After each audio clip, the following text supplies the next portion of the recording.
mes skirtingi charakteriais, atrodymu, pomėgiais ir kartoju. Tai labai gražu. Tai padaro visuomenę, žmonių visuomenę daug įdomesnė. Aš manau, kad vyrai turi daugiau padėti moterims, auginant vaikus, namus prižiūrint. Visai nesunku rindus suplauti ir vaikelį išvesti. Ir kas tame blogo? Visuomenė ir nuo to laimė. Šeima nuo to laimė. Prezidentė ir finansų ministrė, ir krašto apsaugos ministrė, ir parlamento pirmininkė, vien tik tai išlieka dar šiaip tai ministras pirmininkas. Aš nematau tame jokio vyriškos kastos pralaimėjimo. Tiesiog reikia išmėginti ir duoti galimybę kitoms, kitai pusiai, kitai lyčiai. Ir tai, ką aš matau, man labai patinka. Kiekvienas žmogus turėtų pradėti nuo savęs ir kad jisai turėtų iš pradžių mokėti priimti save toks, koks jisai yra, kad jis mokėtų gerbti save kaip asmenybę, o toliau, jeigu mes gerbėme save ir mylime save, tai mes žinoma mokame ir aplinkinį gerbti ir toleruoti. O tie žmonės, kurie galbūt diskriminuoja, netoleruoja, tai jiems yra sunkiau, tai jie kenčia nuo to. Tai va. A ne? Tie stereotipai po truputį jau niveliuojasi, ne? Tarkim, labai paprastas pavyzdys - moteriškos, nemoteriškos specialybės, profesijos.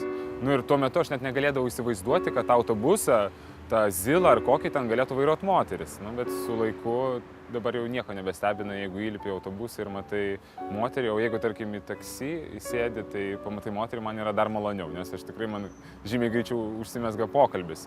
Nieko prieš, kad vyras neša moterį per tiltą.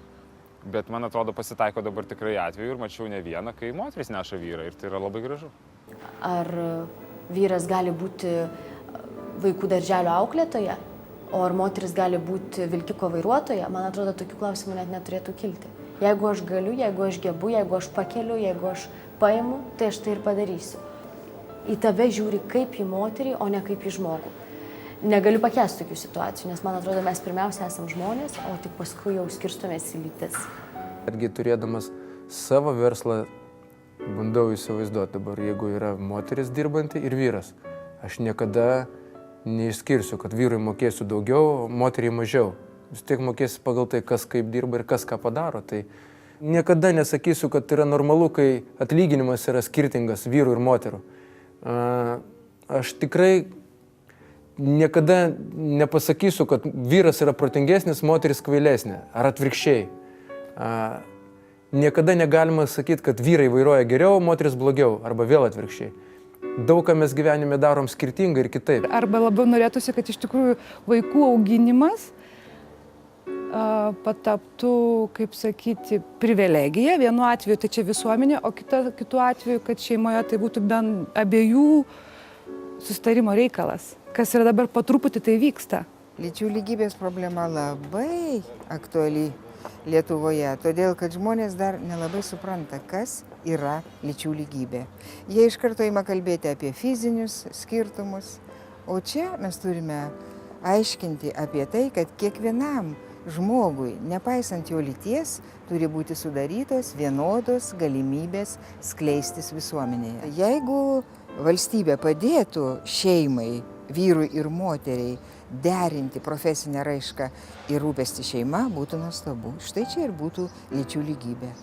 Nes man labai gaila, kai valstybė išvaisto tiek pinigų ir išlavina tiek gražių jaunų moterų, kurios po to lieka labai uždaroje erdvėje.